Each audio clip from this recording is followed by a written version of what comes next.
Good. So if you look at that particular question, we are being told that BB Limited sells two types of products, branded D and A. The financial controller has prepared the following information based on the sales forecast for the period. So we have sales volume, we have unit selling price, we have unit variable cost, unit contribution, we have total sales revenue, and then we have total variable cost there. Then we get to, again, additional information given down there. We have now contribution to direct and common fixed costs. We have less direct avoidable fixed costs for us to be able to get operating profit. And then we deduct less common indirect fixed costs for us to be able to get operating profit. So what are they telling us there? The common fixed cost relates to the cost of common facilities and can only be avoided if neither of the products is sold. The managing director is concerned that the sales may be less than forecast and has requested information relating to the break-even point for the period required. The break-even point of the two products in units and sales value if they are sold in the sales mix ratio of, that is original sales mix ratio, and then 2 when they are sold in the mix of ratio of 1 to 1. So if you get a question of that kind, remember what I said. Under this topic, of course, you get back to intermediate topic number 2, where we do the classification of cost. And of course, we are going to classify cost here based on variability, whereby the only type of cost we need to understand here is 2 of them. That is variable costs, and then we deal with the fixed costs. So your work is to basically bring all the variable costs together and then bring all the fixed costs together. Because for you to be able to get the break-even point, now that we are dealing with multiple products, we need to take total fixed costs.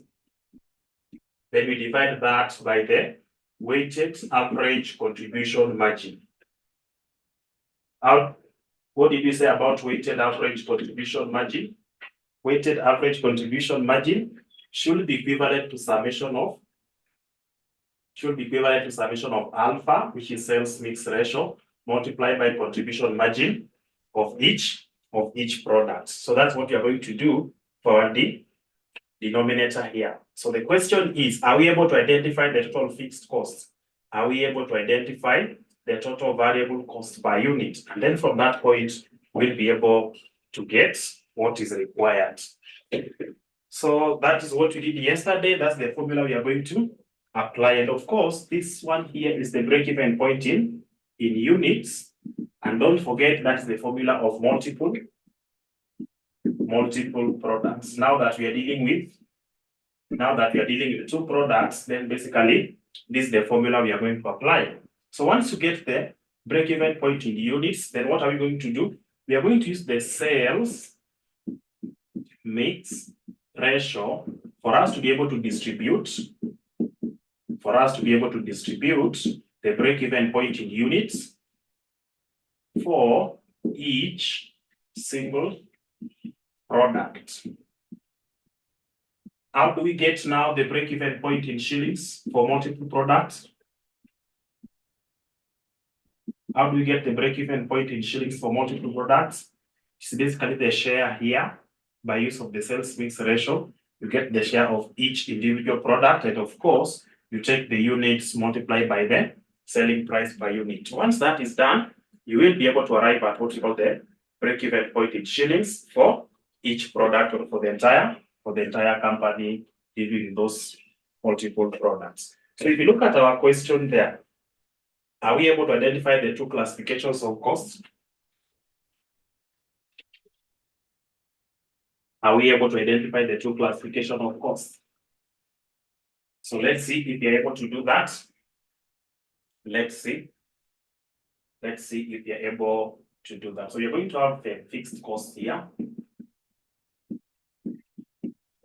and then we'll be able to have the variable costs. So let's see. So within the question, we are given the first thing that we have unit selling price. So that one will not change. Unit variable cost, we have 300. So the unit variable cost given there is for product D. For product A, we are given 150. We are given 150 for D. We are given 110 for A. Do we have any other variable cost? Do we have any other variable cost? Do we have any other variable cost? We don't have. We don't have any. We don't have any, because you're able to see. So somebody's wondering, where are we getting the 360,000 from? Where are we getting 180,000 from? Yet we only have 150 given up there. Remember, the volume of these products here, we are given a volume to be 1,200. So that is now the units, 1,200, which we should be able to write the word expected. Expected units. So we have 1,200 for A, and then we have 600 for B. So once you have your variable costs, can you try to take 1,200 to multiply by 150? You should be able to arrive at a figure that will be giving you the total variable cost. So if you do this, what will you have for A? What will you have for A? For B, that is for D. For A, you'll be able to see, you're going to take now 600, you multiply by 110 for you to be able to get the total variable cost of product A. Are you able to get the figures? What do you have for this one here? What do you have for this one here? I'm told this one is 66,000. How about this? For D, we should be having a figure of 1,200, that is 180,000. So if you look at the question there, the statement given, you're able to see where we are getting the total variable cost from, that is 180,000. You're able to see where you're getting 66,000 from. The total revenue given there, remember your revenue is equivalent to the units that are going to be sold, the expected units, multiplied by the selling price per unit. So for example, for D, we have selling price as 300 shillings per unit. So if you take 300 multiplied by 1,200, you are getting 360,000. And the 360,000 is basically what we take and deduct the variable cost for us to be able to get the total contribution, the gross contribution of that particular product. So if you look at the totals column, we have 480,000. If you deduct 246, you are having 234,000. That's what we have as the contribution to direct and common fixed costs. Below that, we have direct avoidable fixed costs. So these fixed costs can be avoided, as you can see, they can be avoided. And then we have operating profit, and then we have another expense there, common indirect fixed cost, which is making these people to get the total operating profit. So there is no any other variable cost that was omitted. This is the only variable cost. Remember, we are dealing with two different products, and therefore you have to look at the total cost in totality. Therefore, let's now come to the column of fixed costs. Are we able to identify the fixed costs here? So the first section of the first part where we are meeting the fixed cost is direct avoidable fixed costs. So direct avoidable fixed costs. Direct avoidable fixed costs, we have 90,000 plus 27. That is giving us 117,000. How about any other fixed costs that you're able to see there? Any other fixed cost? We have common indirect fixed costs. Common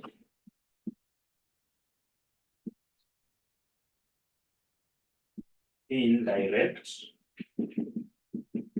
fixed costs of what figure? Of 39,000. So it does not relate directly to any product, but should you decide to do production, then automatically you are going to see that will be a fixed cost incurred by this particular company. For example, let's say this fixed cost here, the direct avoidable fixed cost here relates to depreciation of machinery. Is it depreciation of machinery? We have insurance expense of machinery, is it? So these two, whether you stop production or not, I mean, if you stop production, you stop about the business, then automatically you are not going to incur anything to do with the depreciation of machinery. You are not going to pay anything to do with the insurance expense of this particular machinery. How about you have now administrative block, where this building has been leased and the company is paying what we call lease. The company is paying what we call lease rentals. Is it? This lease rental here is basically for the building that is hosting the offices of the company. So whether you do production or not, maybe the company can shift another thing, and therefore they still have to pay the lease rentals. Is it? They have to pay the lease rentals. It does not directly relate to any particular product that the company is producing. But at the end of the day, it is forming part of the fixed cost that the company is actually paying for. And therefore, how do we now get the total fixed cost? It is the direct avoidable fixed cost plus the common indirect fixed cost. So if you add all that, what will we have as our total fixed cost? What will we have as our total fixed cost? So total fixed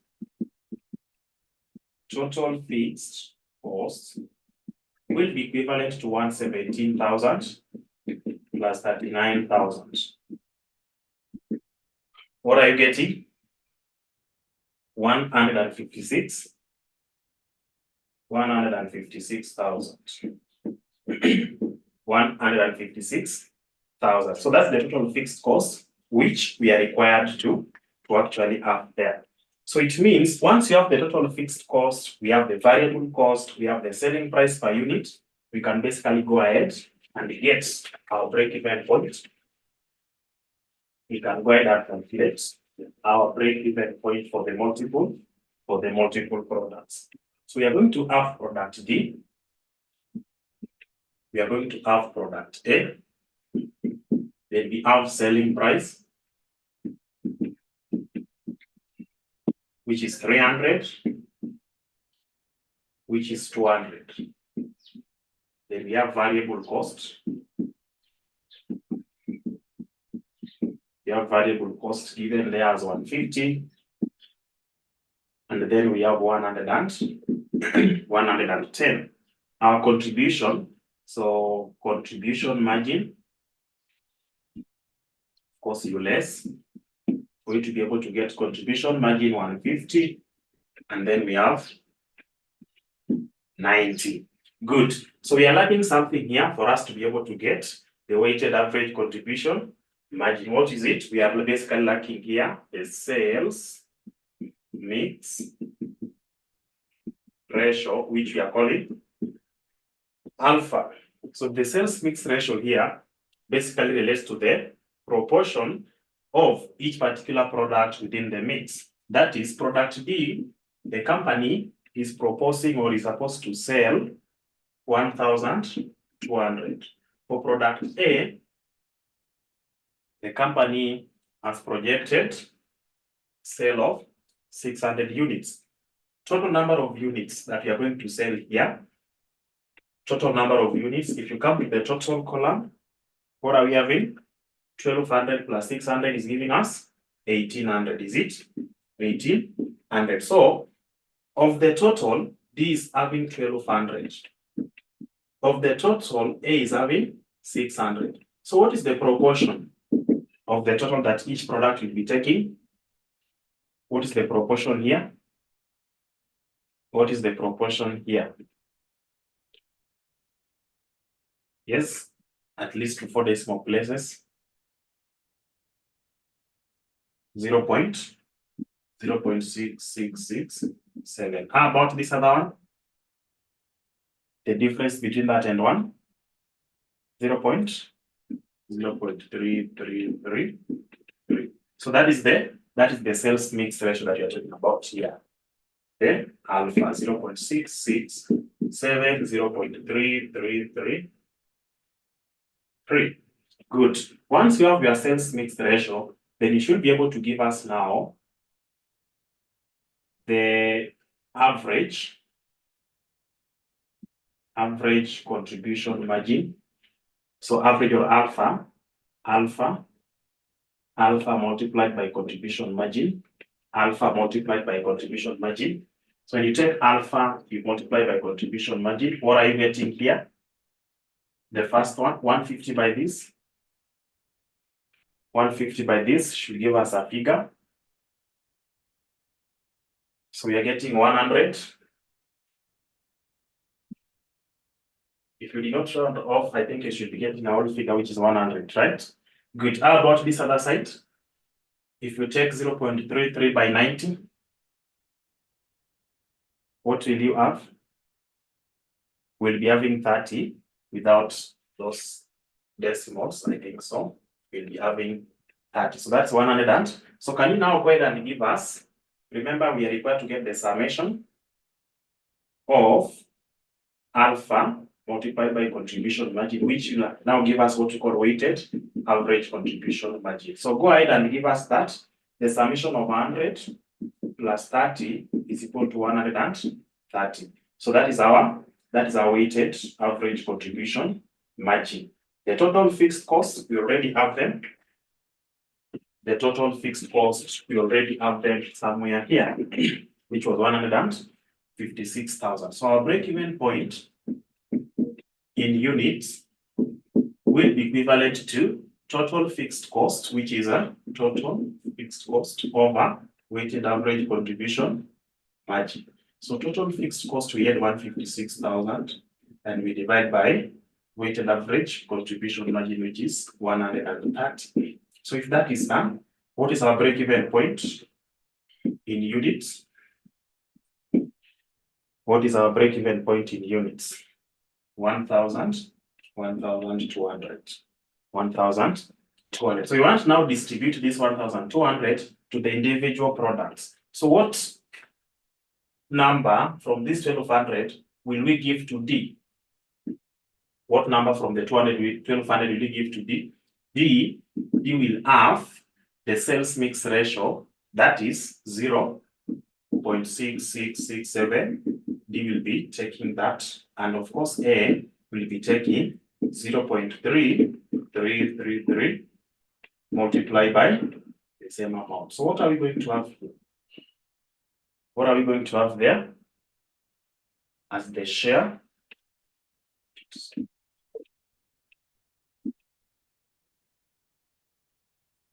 So I'm told D will be having 800 and A will be having 400. Good. Go ahead and give us now the break-even point. Break-even point in shillings, is it? The break-even point in shillings, D will be having 800 units. We multiply by the selling price per unit of D, which is 300. And then A, you will take 400 units of A multiplied by the selling price per unit, which is 200. So what do we have? What do we have for D? So D will be giving us 240,000. 240,000. How about A? How about A? How about A? A will be giving us what figure? Why multiply the sales mix ratio and break-even point? Good. Why are we multiplying the sales mix ratio by the break-even point. Why are we multiplying that? Can someone assist? Can someone assist our friend there? Why are we multiplying the two? Why are we multiplying the two? Remember the break-even point in shillings of a single product. We said the break-even point in shillings of a single product, we said is equal to total fixed cost divided by contribution margin ratio. This contribution margin ratio, we said contribution margin ratio is equivalent to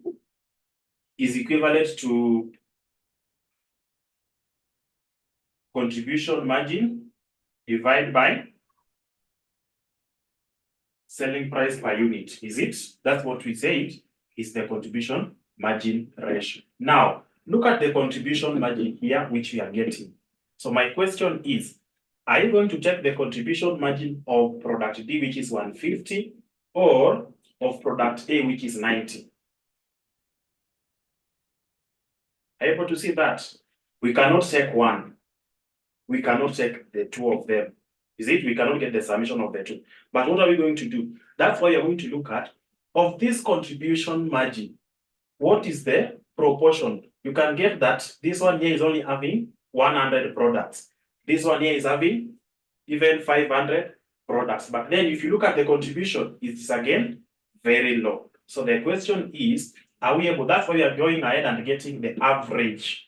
The average of this contribution, we are taking contribution multiplied by the proportion of the total sales, multiplied by the proportions of the projected sales, which you're able to see was giving us 0.667, such that if you look at the sales mix ratio, if you add this one here, you should be able to get 1. Is it? You should be able to get 1. Now, once you have been able to calculate the break-even point as 1200, what are we going to use to proportion? To do what? To proportion the 1200 units to product D and A. You cannot assume and say, because D is having 300 shillings per unit, we are now going to give it the highest number of units. No. So which basis are we going to use to distribute the 1200 to these two different products? Because this 1200 here entails units of D and units of A. Not just a single product. There are multiple products, and therefore, that's why the sales mix ratio is helping us to distribute this. So once you've been able to distribute, that is the proportion of the total, which is 0.667 by 1200 is giving us 800 units of A. Another thing, why is it now that we are not going to use this formula? The reason why you're not going to use this formula for multiple products, look at what we have here, the selling price. For product D, we have 300. For product A, we have 200. So we cannot say that because our break-even point in units is 1200, so we take 1200 and then multiply by 300. Is it? If you multiply by 300, remember, you've even included the units of D, which should be sold at 200. All of them have been included here. Whatever you're going to get here is wrong. Is it? If you decide again to say that all the 1200 units we multiply by the selling price of A, which is 200, you will be lying to us because you've included the units of D, which should be sold at what price? At 300. So again, what you're going to have there is wrong. But if you use the proportion, here, you will be able to get the actual units of A, the actual units of B. And of course, you take now the actual units multiplied by the respective selling prices for the products. That's why we've taken 800 for D, we multiply by the selling price of D. We've taken 400 for A, we multiply by the selling price of A. Once that is done, you now go ahead and get the summation, and that becomes the break-even point in shillings for the entire company. So is that clear now? Is it now clear to somebody? Is it now making sense to somebody? Is it now making sense to somebody?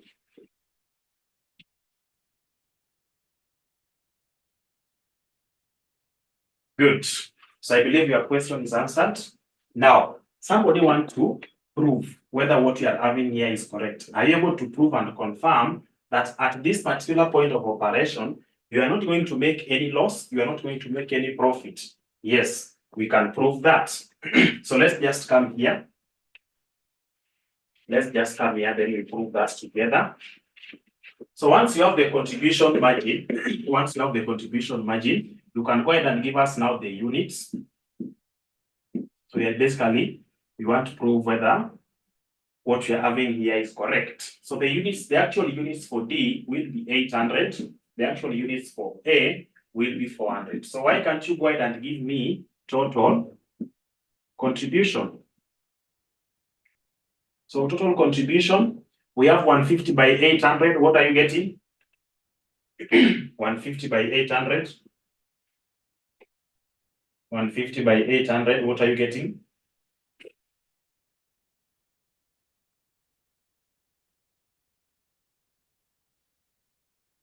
$120,000, is it? How about A? 90 by 400, 36,000. Not forgetting our fixed cost, so don't forget it. So if you now come here and give us total contribution, total contribution, you take this plus this, we are having 156,000, is it? Then you less fixed costs. So the fixed costs given here, we have 156,000. Go ahead and give us the difference. What is your net profit? Stroke loss. Net profit stroke loss. We're having a figure of 0. What is this concept of break-even point? The concept of break-even point is that it is the quantity or the total revenue we are supposed to receive for us not to make any loss, for us not to make any profit. At this point, when we sell 800 units of D and also sell 400 units of A, we are going to have a total revenue of 320,000. Then we less the variable cost, then we less the fixed cost for us to be able to get net profit. And at the end of it, our net profit is 0. Our net profit is 0. I believe you understand. When I talk about contribution here, I've basically taken the variable components. The selling price per unit here depends on the units of output. The variable cost here depends on the units of output, is it? So that's why we are dealing with the variable component, the variable items, that is selling price, which depends on the units of output or activity level. So once you get the net amount, then this one here, multiply by the units of output, because selling price and variable costs depend on the units of output for us to be able to arrive at total revenue. Or someone can also decide and say, you can decide and say, let me not follow that of then summarizing. So you come here and give us revenue. So revenue of the two products is 240 plus 80, which is 320. Less costs, is it?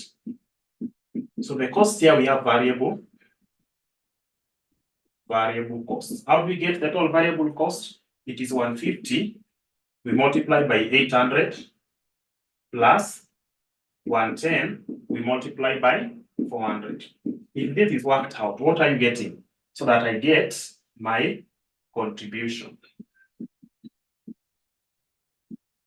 Then I less. Or I don't even bring in the contribution thing. I just come and less fixed costs.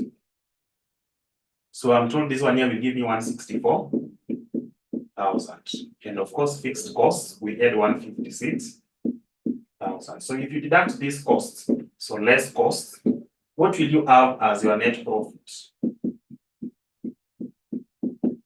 What will you have as your net profit? What will you have as your net profit? What will you have as your net profit? When you get the difference between the total revenue and the total costs, we are getting to 0. So it is basically the same thing here. is basically the same thing that we are having here. So that's what you are required to do in Roman 1 of the question. Use the sales mix ratio for you to be able to give us the break-even point. Is it? The break-even point. And once you get the break-even point in units, you now go ahead and give us the break-even point in shillings, which you'll be able to see is 320,000. That is Roman 1, using the original sales mix ratio. Now, they are telling us that they want to interfere with the sales mix ratio. They want to interfere with the sales mix ratio. And I want you to get this. I want you to get this. Someone will be confusing this, but it is very, very important to us. So we are now tackling Roman 2. I expect you to start that Roman 2 by putting this down. I want you to start Roman 2 by putting the all of this part, by writing the all of that down there. So what we are lacking here for us to get is the alpha or sales mix ratio. So don't write this. Don't write the one I want to get here first. 0.6667, 0.3333. Good. This is the one that we are able to calculate in Roman 1. So the only thing that we are changing in the question is the sales mix ratio. What are they telling us? The sales mix ratio has been changed. Is it? It has been changed to be the ratio of 1 to 1. So look at this. This is what we are having. This is the sales mix ratio that we are having. So we have 1, ratio of 1 to 1. Let's say this is D, or let me bring in a different one. I have ratio of 3 is to 4, and I have product K, L. Are you able to give me the proportion that K will be having? So you first of all add all these figures. You first of all add these figures. You are going to get 3 plus 4 will be giving you 7. Is it? So 3, K will be 3 over total. L will be 4 over the total. That's what we are having here. So this is going to be the ratio. I mean the sales mix ratio that we are having here. This one and this one here. Is it? That's what we are having. So if they tell you that it's going to be in the ratio of 1 to 1, I know somebody here will be coming and telling me 1 and 1. Someone will be coming here and saying, now the new sales mix ratio will be 1, 1. No. If they give that the ratio is 3 to 4, then now the proportion, the fraction of that, K will be having 3 over 7, L will be having 4 over 7. Is that clear? Is that clear to somebody? Is that clear to somebody? Is it clear to somebody? 3 to 4 is not 3 and 4, but it is 3 over the total, which is 7, and it is 4 over the total, which is 7. So having identified that, are you able to give me the new sales mix ratio of D and A? Given that they are telling us the ratio will be 1 is to 1. So go ahead and give me the new sales mix ratio here. So I'm told it is 0.5 for half, and then 0.5. How are you people getting 0.5? We have 1 and 1. So add the 2.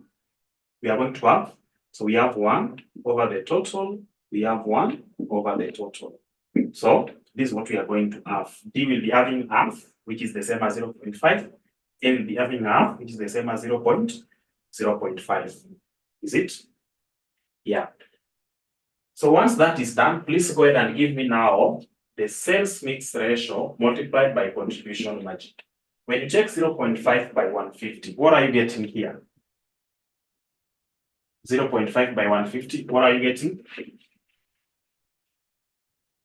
We are having 70, 75. How about this other one? 0.5 by 90, we are having 45. So how about the summation that is now the weighted average contribution margin? Weighted average contribution margin, what are we having? That is now when we add the two. So if the two are added, what are we having? 120. Let us not forget our total fixed cost, which does not change. Our total fixed cost, which does not change, was equivalent to 156. I think so, if I'm not wrong. Good. So please go ahead and give me the break-even point in units. The break-even point in units will be total fixed cost divided by weighted average contribution margin. That is 156,000. You divide by 120. Is it? If that is done, what are we having here? 1300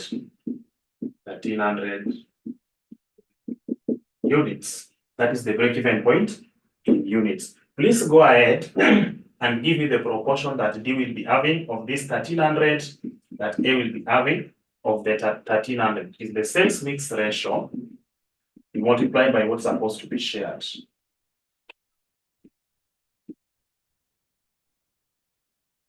So each will be having 650 units.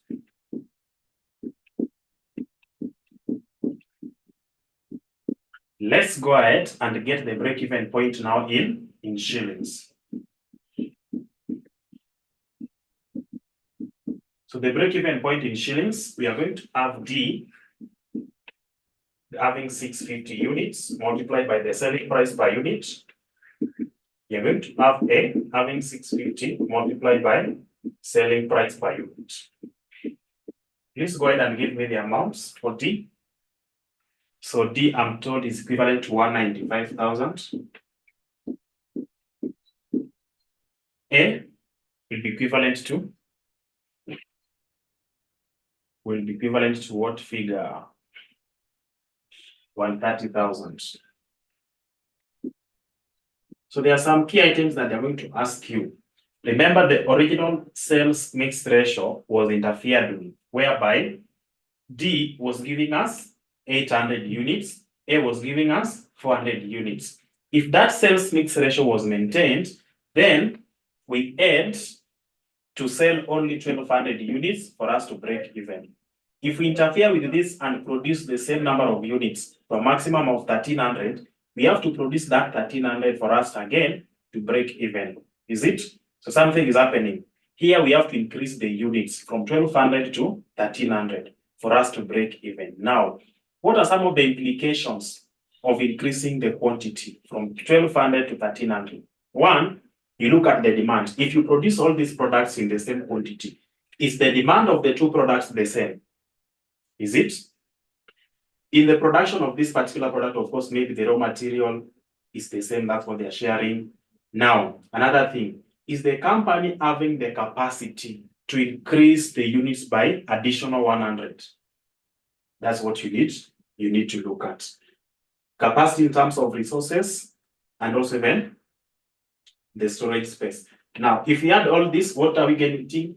If you add all this, what is the least revenue that these people should be having for them not to make any loss? 325. So you're able to see if they're going to increase the units in the name of adding more profit, they are not going to. They have to bring in more revenue by 5,000 for them not to make any loss, not even to retain that, for them not to make any loss. So what is the need of increasing the units? Yet you'll still be forced to operate at break-even point by having a revenue of 325 instead of making it at 320, but still you are at the same point. So that's the revenue, which again we can confirm. You can confirm that. So revenue is 325,000, contribution margin is this, and our total fixed cost is 156,000. So you want to see if contribution margin will be equivalent to total fixed cost, then automatically we'll be able to know that the company is operating at break-even points where there is no loss, there is no profit. So contribution margin has not changed, but now we multiply that by the quantity. So we take 150,000, sorry, 150. We multiply by 650. we add 90, we multiply by 650, that is the quantity. The all of this will give us total contribution, then we less total fixed cost, which is 156,000.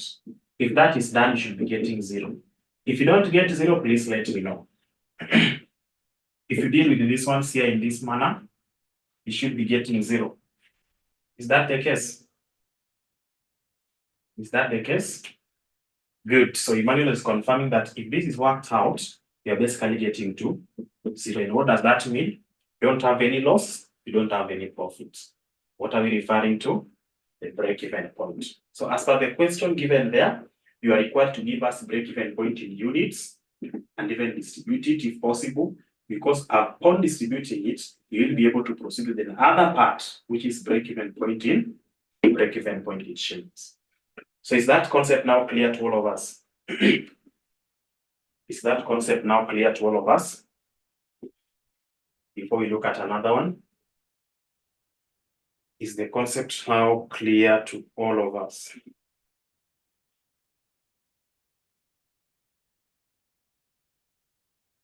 Is the concept now clear to all of us? So we should be looking at question 2. Question 2A.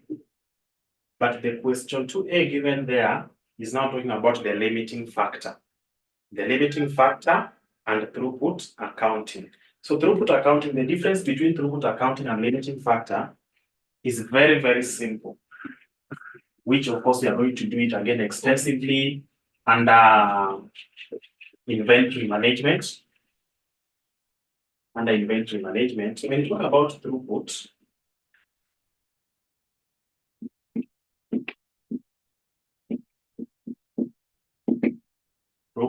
and then we have limiting factor.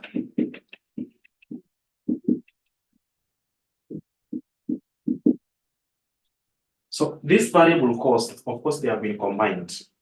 Mwalimu, can we have a short prayer break before we look at another question? Yes, let me see the time. Okay, we can have a break. Let's come back at 7:04.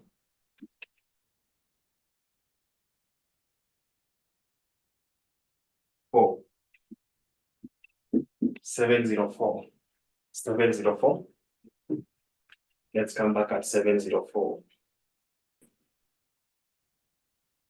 December 2022, question number 2A. And of course, this one here, we are going to cover this on, we'll be covering this concept here basically on Sunday. That's when you're going to do it into details. But now, limiting factor, of course, you did it at intermediate level. The difference here, the throughput account, remember when you are getting the contribution margin. The contribution margin, these are the costs that you're going to incur for you to be able to get a particular product, the cost per unit. So here, it only says that the only item that will be forming part of the product cost under throughput is direct material. Direct material. So all other factors that are going to be added there, they're basically regarded as overheads. They do not form part of product cost. It is only direct material. Under the limiting factor here, based on the question that you're going to see on Sunday, you'll be able to see that direct material, direct labor plus variable production overheads will be forming part of product cost. So we are going to use this for us to be able to get the limiting resource, is it? So these items that you're going to use in the production of, let's say item A, these ones form part of the product cost, and then now you get the non-production cost, the fixed cost that not do what? Do not relate directly to the product cost. So this is what we are going to do on Sunday. The limiting factor here, let's say you have been told that the company, based on the demand of this particular product, the company requires 25,000 labor hours. Is it? 25,000 labor hours for them to be able to produce product T or product D, K, L, M. So these are 4 products they're supposed to produce, and for them to meet the market demand, they need 25,000 labor hours. The company, based on its capacity, the company is only able to provide 13,000 labor hours. 13,000 labor hours. How will they come up with a strategy or a method for them to be able to apportion these 13 hours in a manner that will maximize their income? So that strategy, that formula which you are going to apply to tell them that you should be able to produce this number of units of B, this number of units of K, this number of units of M, or even drop M, but still at the end of the day, you'll be maximizing your revenue, then that's what we call about, or that's what we refer to as the limiting factor analysis. But of course, in the context of a question where they bring in limiting factor and throughput, we just know that direct material is the only variable cost that is forming part of product cost. Any other cost that will be incurred, be it direct labor, then automatically they do not form part of product cost. They are regarded as production overheads, or even just overhead cost, which do not form part of product cost. But these ones here, under limiting factor, direct labor must form part of product cost. Variable production overhead, the fixed production overhead will form part of product cost now, but it depends with the method that you are applying. Are you using marginal or absorption? Absorption costing is also called full costing, which I believe you're able to remember. Marginal, we also call it variable costing. The difference between these two again is basically based on the usage of what we call fixed production overhead. Under absorption, fixed production overhead forms part of product cost. Under marginal, fixed production overhead is regarded as non-production cost, and therefore it is expensed in the income statement as one of the operating expenses. Okay, I believe we've now been able to receive or to access the question for the December sitting. Is that the case? December sitting, remember, it is still touching on topic number 3, that is CPA analysis. But now look at the question. Imagine you've covered that in class, and then when you get to your example, question number 1A, you get a question similar to what we just want to do. Will you be able to confirm that you really covered CPA analysis in class? Will you be happy about the CPA concept? That is what we have there. So what you need to understand is, before you look at the CVP analysis, you'll be able to see what we have there. We are told to use CVP analysis criteria to simulate the problem and determine the average profit. So the main thing there is basically about simulation, but then it is referring to CVP analysis. So what you need to understand is, which I believe you did in your AFM, when you're going to deal with simulation, this is what you need to consider. I've been given selling price. Is it? So I have 300, I have 200, then I have 450. Here, the probability that I've been given here, I have 0.2, 0.6, 0.2. Then another one in another place here, I've been given selling price. That is 300 still, 200, 450. But now they are not giving me 0.2. They are giving me 0.02, 0.06, 0.02. What you need to understand here is, are you able to come up with the range? Because our interest here is to come up with the range. So come here and give us cumulative probability, which would be 0.2, 0.8, then 1.0. And then you come now and give us the range. That's what I want to discuss with you.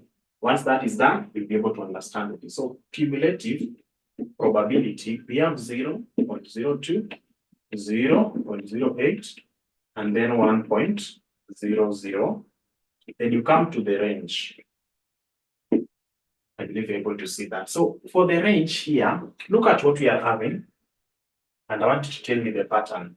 So here I'm going to start with 0 to 1, 2 to 7, 8 to 9. The same items actually, here I'm going to have 0, 0 to 0, 1, 0, 2 to 0, 7, 0, 8 to 0, 9. For example, let me just try to do that. Let me just try to put that there. So if you look at what I'm having, if you look at what I'm having here, if you look at what I'm having before you get to this other side, if you look at this, if you look at this, you'll be able to understand that the number of decimal places that I'm having here is basically 1, is it? So if the number of decimal places is 1, then that's what you deal with.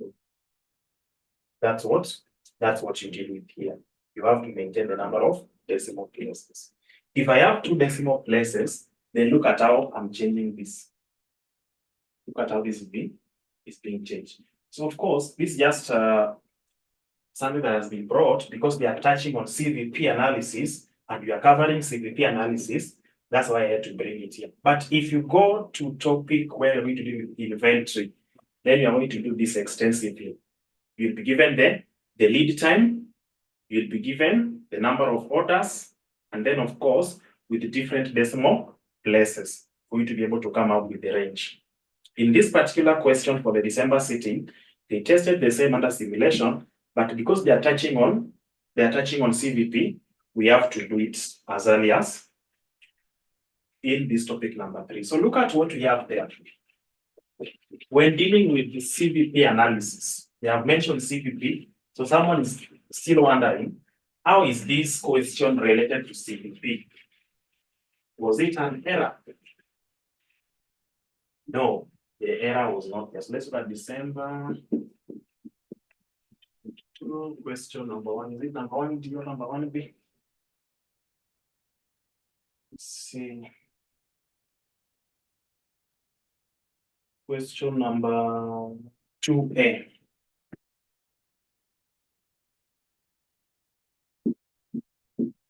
So if you look at that question, remember how we are doing the CVP analysis. For us to get break-even point, we are getting total fixed cost divided by contribution margin. How are we getting contribution margin? Is equivalent to S minus V, is it? So they want us to have columns whereby we get S minus V for us to be able to get contribution margin. That's number 1. Number 2, we said that the changes in revenue is basically the result of changes in volume or quantity of output. And therefore, we need to have quantity somewhere here.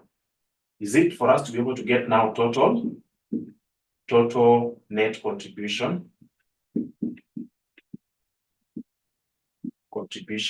And now that you have total net contribution, fixed cost will be constant. Fixed cost will be constant throughout. So you have a column for the fixed cost all the way to the last one. And since you have now the 3 or the 2 of them, you should be able to arrive at what we call net profit. You approach it using the CVP analysis concept, but of course, at the end of the day, you'll be able to get net profit. The net profit here, we are given the random numbers to run from number 1 to 10. Is it? From number 1 to 10. So it means for the first one, you'll be getting net profit, the second one, the third one, all the way to the 10th item. So what do we do for us to get the average? It's the total profit you're going to have here, then you divide by the number of observations. If that is done, you'll be able to arrive at what we call average net profit. And that's what is required of you. So the first thing we need to do together, here,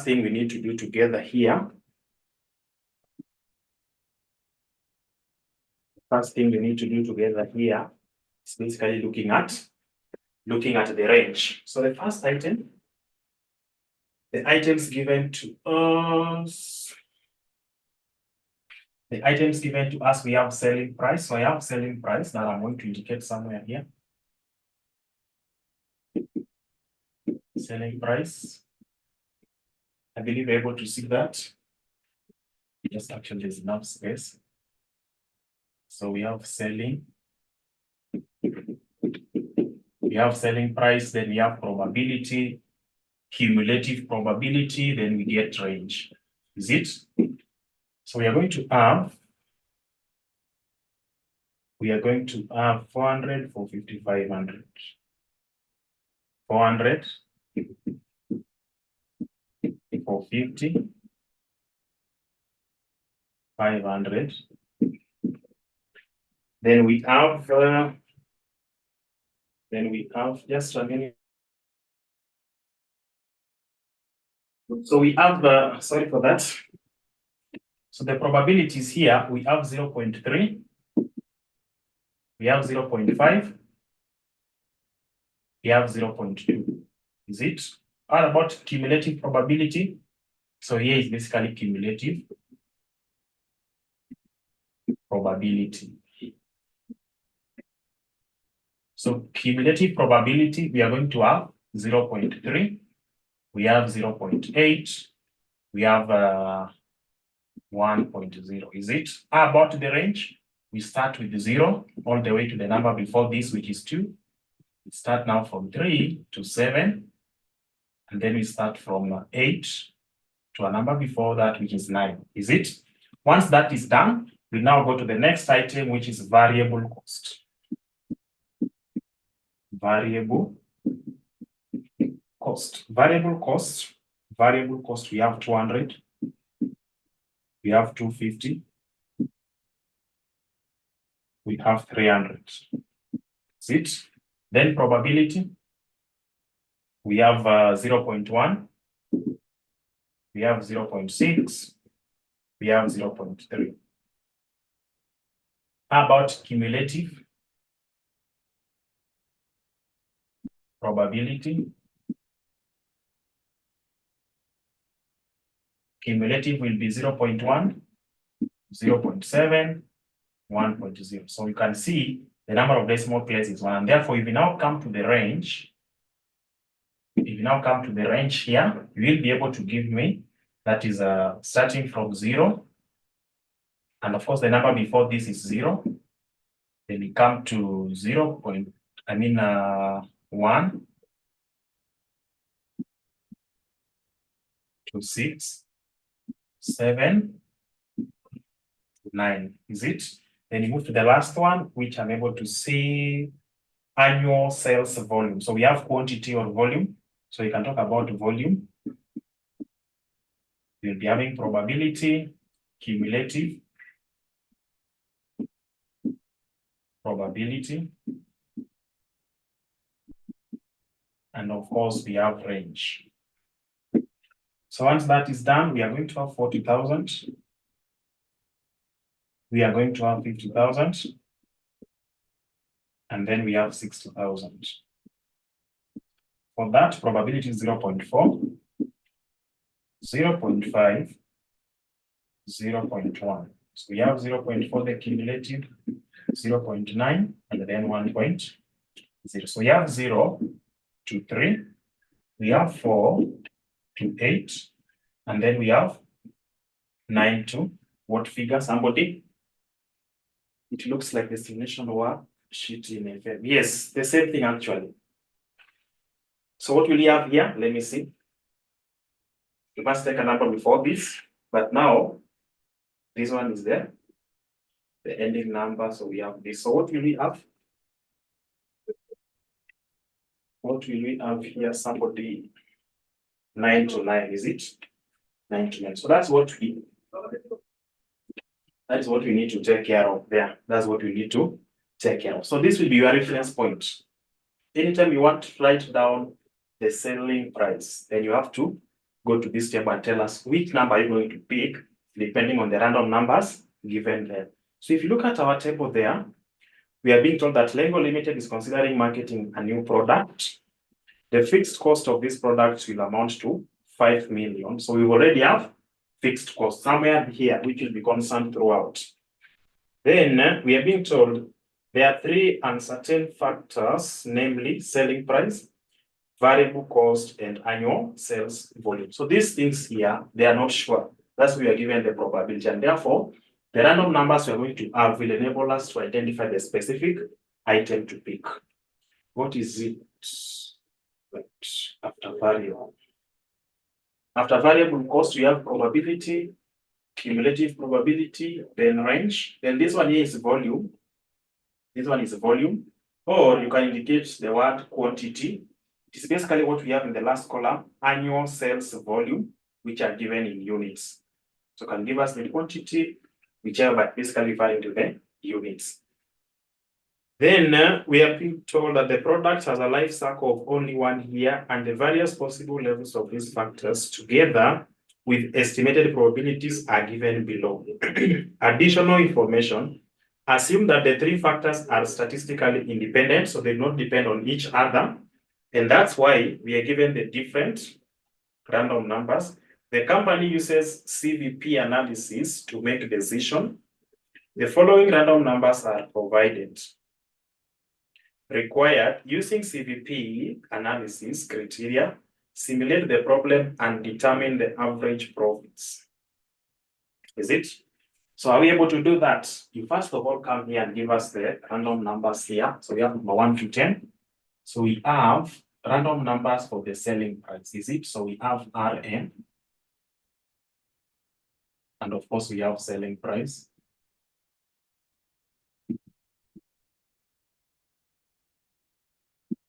Selling price. So the random numbers, we are going to have them again all the way to number 10. We get the selling price. That selling price you need to multiply by.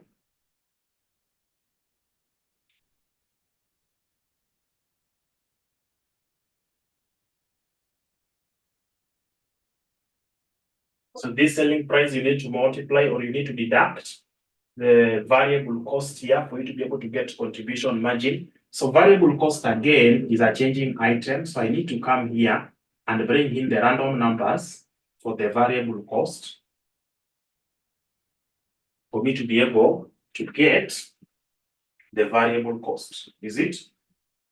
For me to be able to get the variable cost. So once I have the variable cost, so this is variable costs. Once I have the variable cost, then I come here. I will come here and get contribution margin. This contribution margin, I need to subject it. I need to subject it to what we call the quantity for me to be able to get total contribution. So I need to come here and get quantity. Quantity, of course, is the volume. This volume here, or units, I'm also required to get the random numbers for me to be able to arrive at units or volume. Can talk of volume. So once we have that volume, we will be able to arrive at what we call total contribution. We'll be able to arrive at what we call total contribution.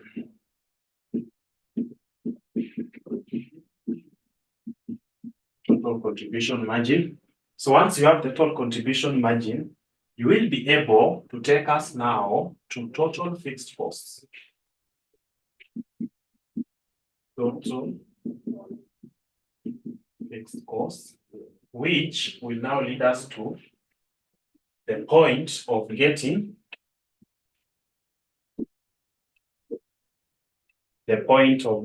what we call net profit,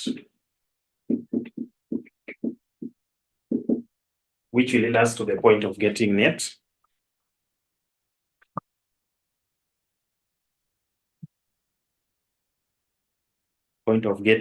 profit. Good. So let's come to the first one. The first one here, for us to get the selling price, I want us to pick the random numbers. So the selling price, the first number is 8. Is it? So let's indicate the numbers. We have 8. We have 0. We have 6. We have 1. We have 3. We have 5. We have 1. We have 3. We have 9. We have 1. Good.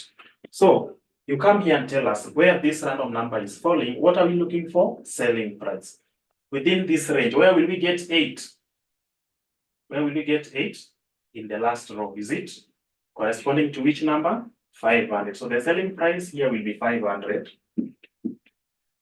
I come to the second one, 0. Where does 0 fall? It is from 0 to 2. What is the corresponding selling price? 400. How about 6? Somebody tell me where 6? What I'm going to have under 6? If my random number is 6, what will be the selling price? If my random number is 6, so 6 will be within this range, which is 400 and 450. Is it? 1 within the first range, 400. 3 within the second range, 450. 5 within the second range, 450. 1 first range, 400. 3 second range, 450. 9 within the last range, which is 500. And of course, 1 taking us back to 400. That is what we have. That is what we have. Let me write down the random numbers for variable cost. So the random numbers for variable cost is starting from 0, 4, 3,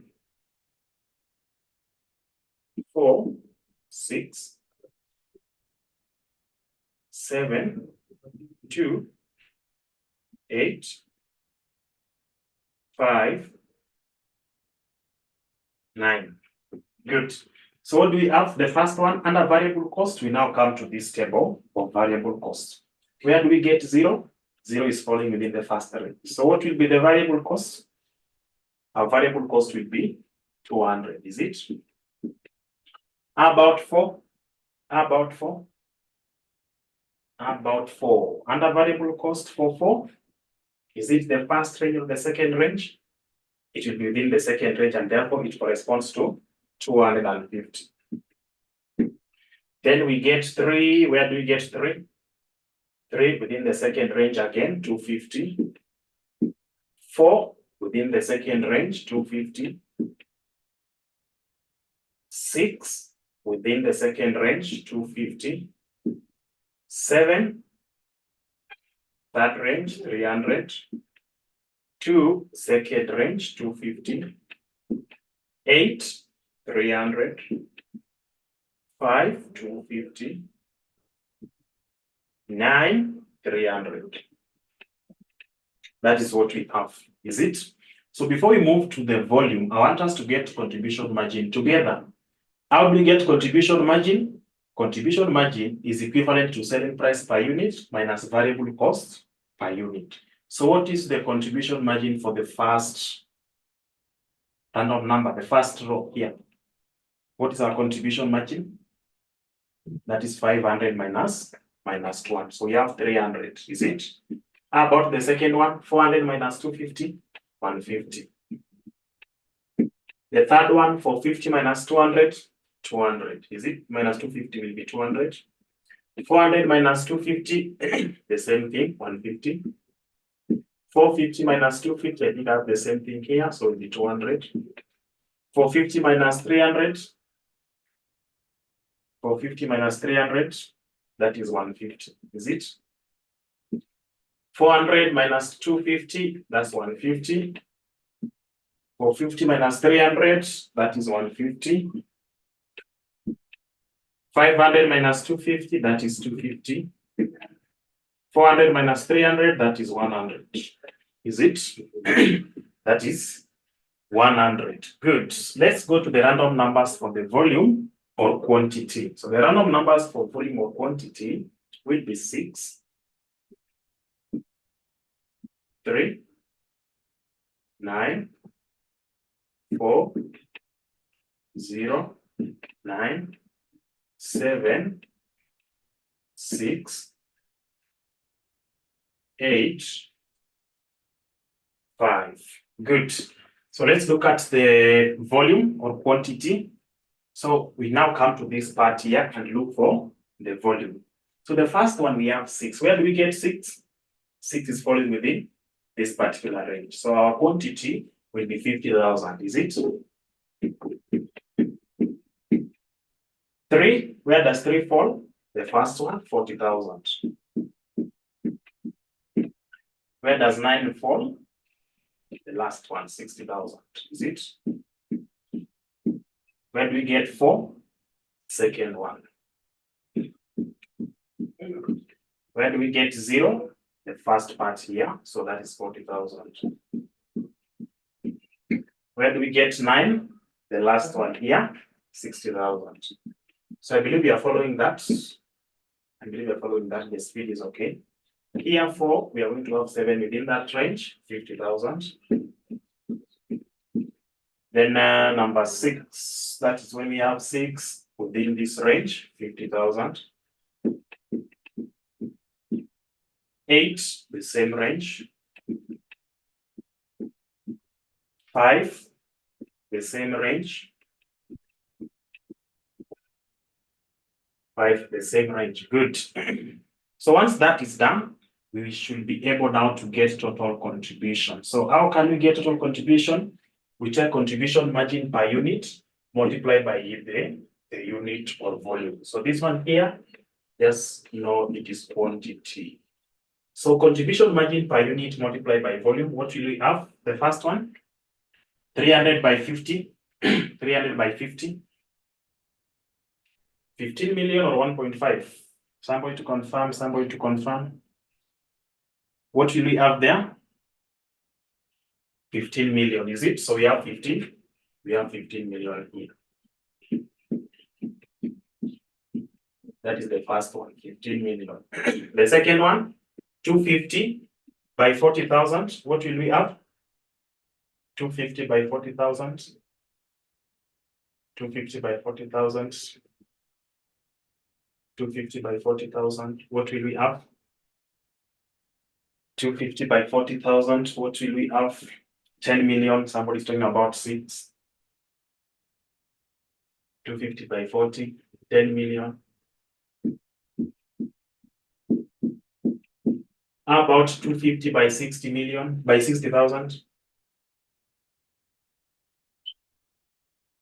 Oh, it is 150. It is 150, not 250. Contribution margin, we are actually taking this times this contribution margin times volume quantity. This is what we are actually preparing. So 300 by this, 15. 150 by this should give us 6 million, is it? 6 million. Because 150 by 4 will be 6. 26 million.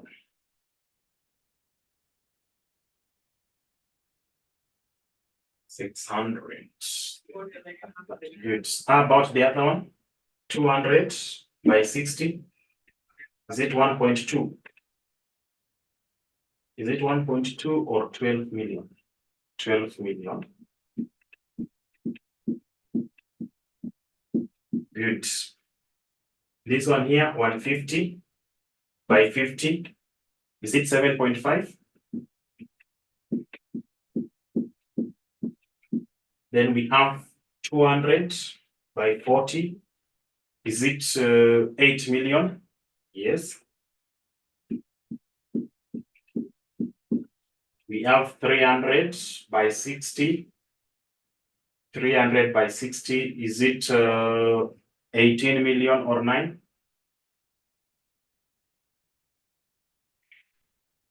Hapa ni ngapi? Oh, 150. 159.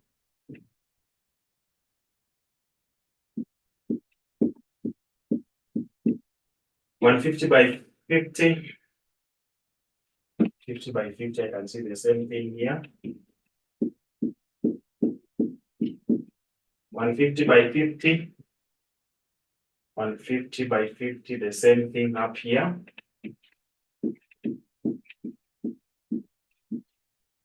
50 by 50, the same thing. 250 by 50. 250 by 50. What are we getting? 12,500,000.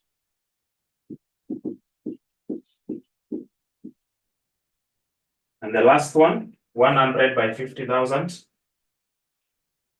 100 by 50,000.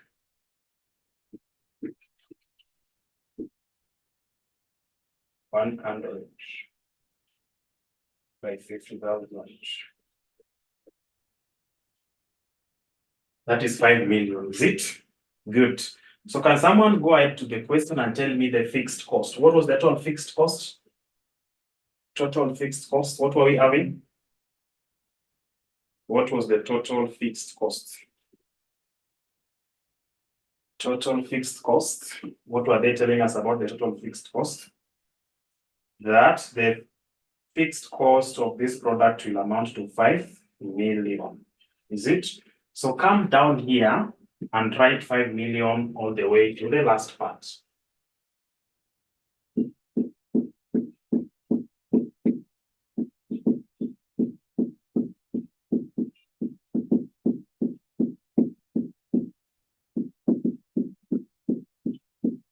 $5 million.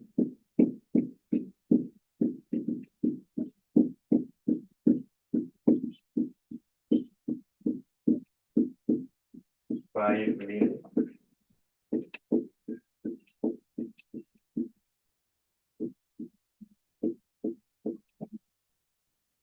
So are we done with that?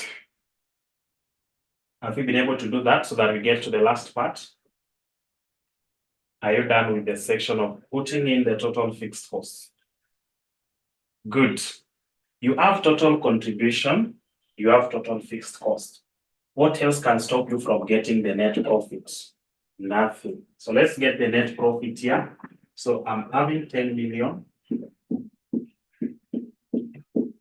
Here I'm having 1 million. Yes. Here I'm having 7 million.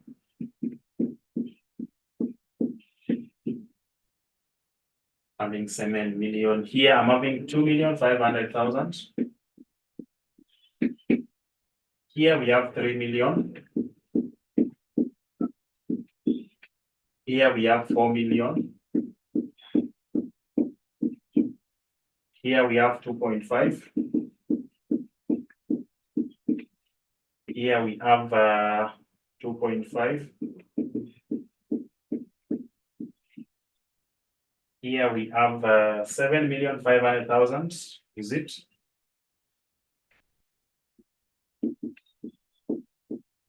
If there's anything wrong, please let me know. 5 million minus 5 million, that is 0. That is 0. That is 0. Good. Total 40 million. So I'm told if you add everything here, you're going to have 40 million. If you add everything here, you're going to have 40 million. If you add everything, you are going to have 40 million. Please confirm. Is that the case? If you try to add everything, is that the case? Will you be able to get that 40 million? At least 10 people should confirm that before we proceed. At least 10 people should confirm that before we proceed. Will you have the 10 million, the 40 million that I'm able to see there? 40 million, 40 million.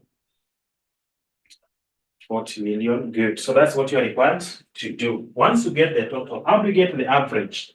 You basically tell us the number of observations. So the first observation is this one here. The second observation is this. The third one, the whole of this. 4, 5, 6, 7, 8, 9, 10. So how many observations were you having? You are having 10 observations. And therefore, how do we get the average? It is the total divided by the number of observations. So if you take 40 million divided by 10, what will you have? 40 million divided by 10, what is the average profit? What is the average profit? So the average profit here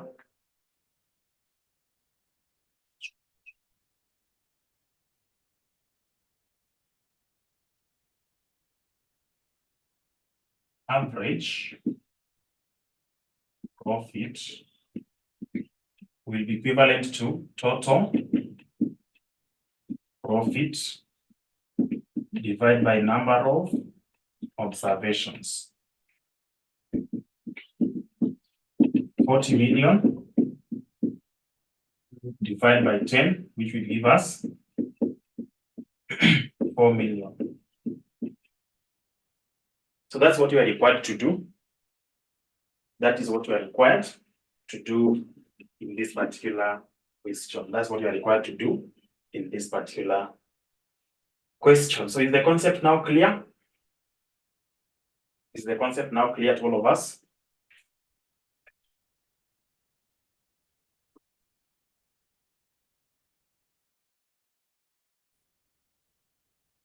That's what that's what you are required to do in this particular question. So under the topic of CVP analysis, there's nothing that will be tested out of this, out of what we did yesterday, and out of what we are going to do on Sunday, which is basically the limiting factor, So that is it. That is what you are required to do. That's what we've been able to do. And of course, I just want you to go and read something about the limiting factor. How do you read something about the limiting factor? If you go to our September, December folder, there's that link for the videos where we covered something about the limiting factor. So what I'm going to do, I'm going to locate that video, then I basically type limiting factor video. So the video below that writing will be helpful to you. Go through it so that when you meet on Sunday, you basically understand what we have to do with the limiting factor. So that when you get to the class now, the limiting factor and throughput will be a 2-hour thing and we are done with this particular area. So that is it. Thanks for your time. Have a blessed night and let's meet on Sunday